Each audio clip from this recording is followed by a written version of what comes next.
Alright, now this one is easy. The overpowered character, the strongest, the insta-win, these are usually the fan favorites. People love to draw fan art and cosplay as these ones. It's so funny, like I remember seeing Satoru Gojo for the first time and I was like, bro, this is literally just Kakashi. He's probably gonna be the fan favorite. And I was absolutely right, he became the fan favorite character. What's up with that? Why is the most OP character usually the fan favorite? Like you would expect a character that always wins no matter what to be somewhat boring, right? What's the fun in watching a character who you know will always come out on top? Come out on top.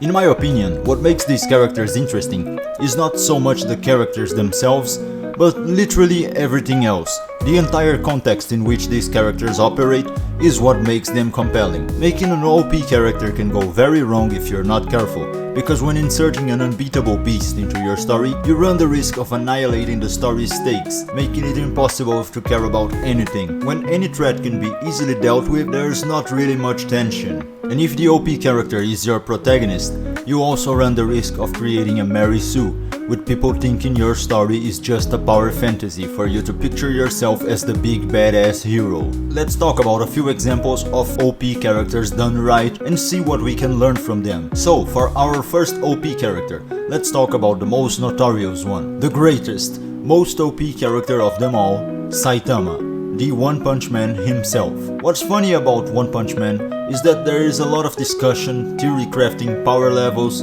but nobody actually talks about the protagonist Saitama himself. He's not really that interesting to talk about because he always wins. And since he is the most OP character out there, he is the best example of what you can do with a character that is overpowered, which is not too much at all. When you have an OP character in your story, it's like your little brother and his friends want to play fight with you. Like, you wouldn't go all out, right? You wouldn't beat them.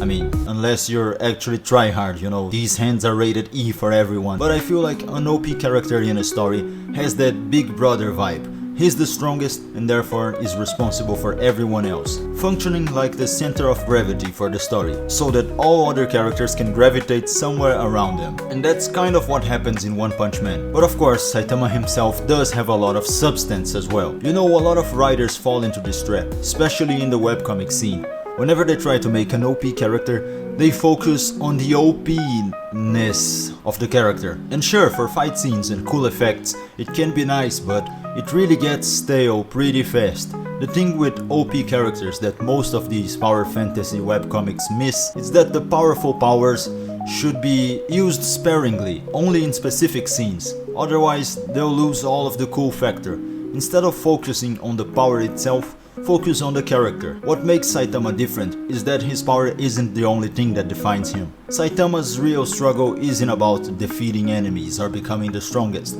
He already has that. His real battle is against his boredom and loneliness and even a sense of purposelessness. And even a sense of depression kinda. He's so strong that no fight feels exciting anymore, and it's been that way for a while now. And the original webcomic was kind of just an ironic goofball, so there's also that. Your OP character needs a deeper conflict than just winning fights, or the thing that makes them OP.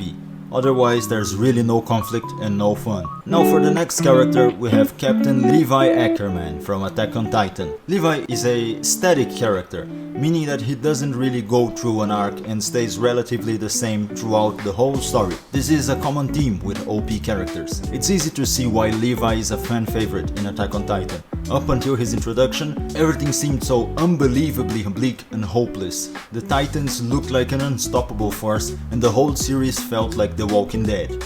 But as soon as you get to see Levi killing Titans for the first time, you're reminded, oh yeah, this is an anime. It feels so good to see Levi being badass in a world where everything seems so dark. He's the good old soldier with a heart of gold. But as I said before, it's all about the context. So while he is badass and unbeatable, everyone else is not. So the stakes are still there and very much felt throughout the whole story. He cannot really do much for other people and squad members, despite being able to one-shot Titans and solo the Beast Titan.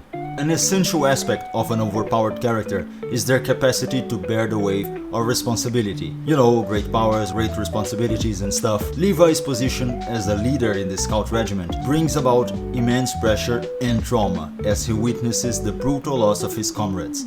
one after another. One thing that makes Levi work as an OP character is how he doesn't really feel good being the OP character. He has no ego about it, and he's definitely not having a good time. Since he was very young, violence is all he knew. From being a kid in the slums to seeing his squads being annihilated, he was molded to be what he is and tried his best to fight for the hope of humanity. But in the end, he would likely much rather just have a nice peaceful life over all of this. Levi's reluctance to form attachments due to fear of losing those he cares for showcases how even the strongest individuals can feel vulnerable and alone. His micro-expressions on the pages do wonders to be incredibly impactful coming from a character like him. So what we can learn from Levi is probably that you can make it so your OP character is not having the best time of their life, and that's probably the reason for their strength. Just be careful when doing this, otherwise you might end up with an edgelord. Now the moment everyone has been waiting for. Let's talk about Gojo from Jujutsu Kaisen, the overpowered character of the moment. This generation's Kakashi. With an e-boy design and badass scenes, he was bound to become the fan favorite. What sets Gojo apart from the other OP characters is that, despite his immense power, he is not invincible. Take his showdown with Toji for example. Granted, it was a flashback, but sometimes the strongest sorcerers and curses can find ways to challenge him.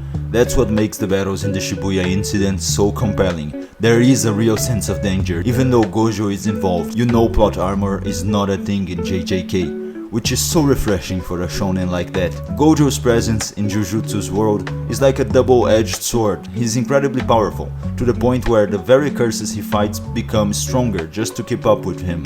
In this way, it's kind of, yes, he is OP, but his OPness is accounted for in the world building, so it's controlled. It's not like he's gonna pull a Deus Ex Machina because everyone knows he's Gojo Satoru, so that in a way takes away from his power. The entire Shibuya incident, for example, was plotted with Gojo's powers in mind, and it also feels very tense because you're watching the bad guy systematically tear away the story's safety net. Now, about his actual character, he kind of embodies the frustration with old bureaucratic Japanese systems, I guess.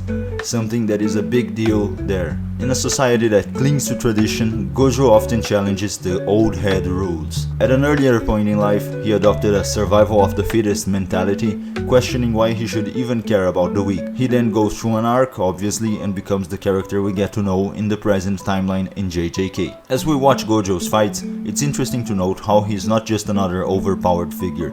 He's a nuanced character with well-developed backstories and an emotional depth. His light-hearted attitude, despite his slight god complex, keeps him grounded and relatable. Overall, he's a textbook example of a good OP character, but one that exists in a world that will not anime gasp every time he does something badass, because everyone already knows who he is. So basically, to create a perfect OP character, you should focus more on their personality and struggles than his OPness. You should leave room for the other characters to fight their own battles without the OP character getting in the way, and you should mind the fact that the strongest character will usually function as the center of the power scaling's gravity, and everyone else just kind of orbits around them. I have a course for writing webcomics, and all I can say now is, the best is yet to come.